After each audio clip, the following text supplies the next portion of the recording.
Hey, it's in the pop culture news, aka MannyTendoWolverine. As always, you guys are wrestling choosing and outros toward this channel. Like always, follow me on Twitter and Instagram. All the good stuff. Of course, all my links are just in case anything bad happens to the channel, get shut down, terminated. Anyways, I know this came out about 2 days ago. I did credits due. I think it was on the RGT85, the dude Drink House guy was talking about this before. But man, this is gonna be a little bit fucking tyrannical and totalitarian, a little bit. Kind of freaking sad shit though, but whatever. So it says, Overwatch 2 phone number required. An SMS protect explain. It's from the loadout. I had another one from Worth Playing, so I'll leave the link down below. So I didn't feel like reading that one. So it says, are you curious about the Overwatch 2 phone number required to change the game and the SMS protection? Here's what it means and the effect on your ability to play. This comes from Joe Aspie from the loadout.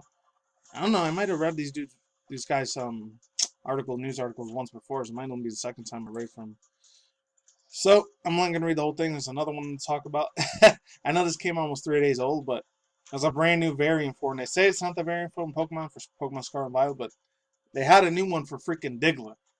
Out of everything, freaking Diglett gets a freaking Alolan variant change. Not Alolan, padean form.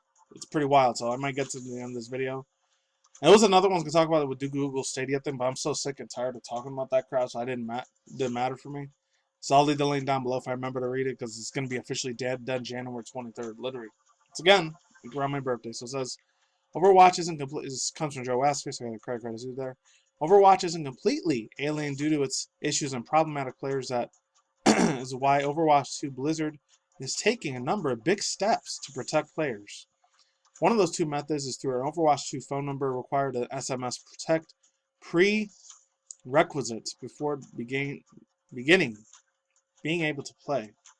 This means that you have to your battle.net account needs to be connected to a number in efforts to prevent a burner accounts from being created.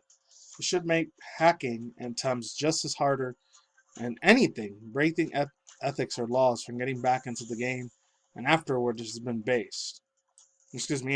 After they have been banned. So, for a full overview of Overwatch 2 phone numbers required as SMS protection, read below into a guide. Yeah, read below for them to guide. I'm only going to read half of this article, so the link's down below if you want to read the rest yourself. Overwatch 2 phone numbers require SMS protection. That requirement is requirement is that they're ensured to have the legitimate accounts and being created and used within the game, and it requires a phone number. Requiring a phone number lessens the chance of burner accounts being created, as you have to verify your own ownership. That's still kind of fucked up. You have to do that. It's a little bit too much of a fucking overreach, in my opinion. So it says this is all part of Blizzard's Defense Matrix initiative, with SMS protection falls under this initiative. The Search Protect will go into effect October 4th, and the Overwatch 2 release date. From the date onwards, all the accounts will have to be on phone number attached to the battle.net account in order to play Overwatch 2. Even if it's not an original game. Yeah, overall thoughts, views, and opinions. It's way too fucking totalitarian for this shit, man. In my personal opinion, they're going way overboard with this stuff, but it is just my own thoughts, views, and opinions there. But one other thing I will say this, I know they got new maps, two new characters are going to be coming out with, and of course new DLC and loot boxes, but to really have your IRL number just out there like that, man. And at least it ain't your fucking SSI number. Now, that was a thing. I'd be way upset about that. So let's move on again. So it says Overwatch 2, the second part of this thing, because I had to pause it a little bit. I actually had pizza for the first time in a while. It was actually not pizza or Domino's. It was another one, the Little Caesars one. I haven't had that in like a year. So it says Overwatch 2 preload times for the console is around 3 hours before launch. This is real bad. So it says preload times for Overwatch 2 for the console and PC have been revealed. While PC players can download it console players are getting the short window, of course. That's where it was originally from, so I'm not surprised. This one comes from Jamie Horse, so gotta give props, credit to him, credit to all that good stuff. It says Overwatch 2 release date is within touching distances away, as Blizzard announcement when players will be able to preload the hero shooter preparation. Be warned, if you're a console player, however, this is a bit of a tight turnaround. Despite this being an exclusive down period for more than 24 hours as Overwatch magically transforms in Overwatch 2, players will only have windows of roughly about 3 hours to perform the Overwatch 2 preload or Xbox PlayStation consoles. According to Blizzard's president Mike Ybarra, console players can preload Overwatch 2 at around 9 a.m. PT Pacific time, 12 p.m. Eastern Standard Time, 5 p.m. BST time, October 4th, the same day as the sequel launches. According to this blog post, start time scheduled for about a few hours later, around 12 p.m. Pacific Standard Time.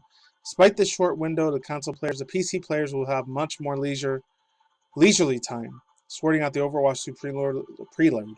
According to Ybarra, those that play on the PC can preload to September 30th, the whole 5 days before the launch, October 4th, of course.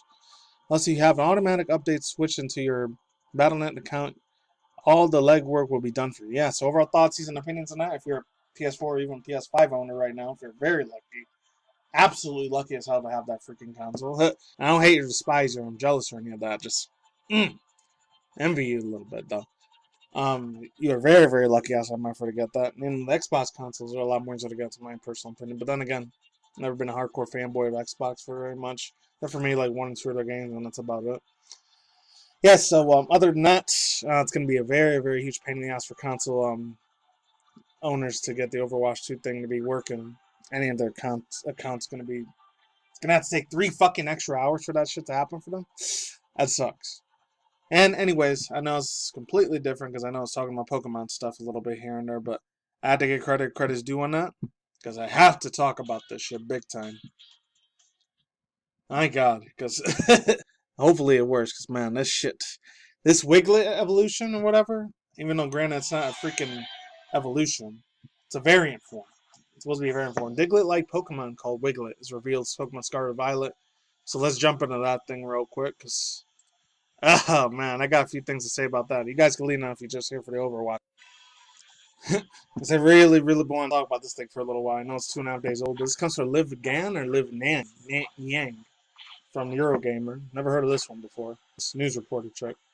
So it says, new Wiglett form has been revealed for, what's it called? Scarlet and Violet. There's an official video. Oh, I don't know what happened there. Official video of Wiglett has been shared on Twitter. The video footage of Wiglett is now shown yesterday's stream. This one was really, really hilarious. Got to credit's due. This one comes from Shana. I'm playing the music in the background there now. They always make a lot of good Pokemon music remixes.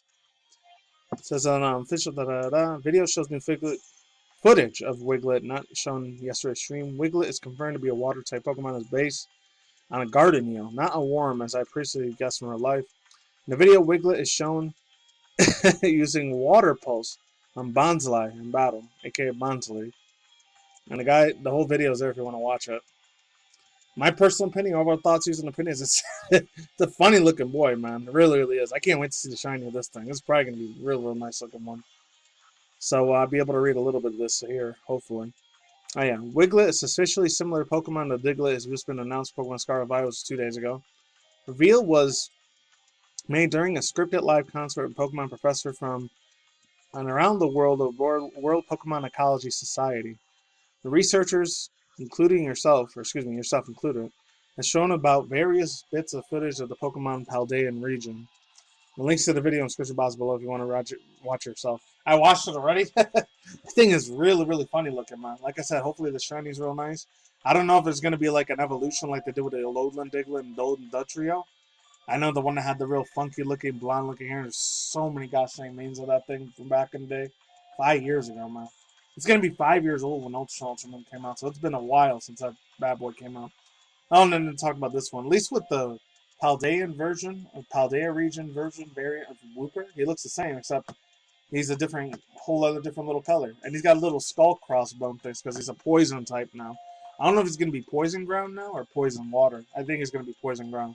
So it's the last biome on the Paldean Razor version beach, and the research immediately spotted an odd Pokemon clinging to the same. It looks similar to Diglett, but with a different color scheme, leading them to speculate different discovery around the regional variants. There we go.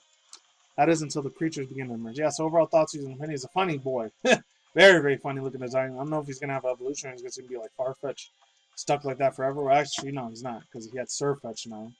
Or maybe like how Jinx is. It's probably never going to get evolution. No, it's always going to have its baby preform evolution. all, guys. Hey, for now, I'm out of here. Links to Scrizzbars on below. Cartoon to sign them out. Peace out, ladies and gentlemen, bros and fanboys and fangirls. Talking to me, buddies. I'll see you when I see you guys. Good day, good night, wherever universe out there. Stay with your conscious channeling. With video game industry news, and manga news, Twitch see drama news, all the other good stuff. And yeah, once in a while, reaction review segment videos and internet random news as well. And I'm done here. And peace out, my sauerkraut. Ladies, goodbye. See you on the flip side. Take it easy. Stay safe and gone. I'll take the poison or the JBS or the the hydrogels or any of the freaking nanobot shit. And I'm done here. Take it easy. I'm gone. See you later. Peace. Goodbye.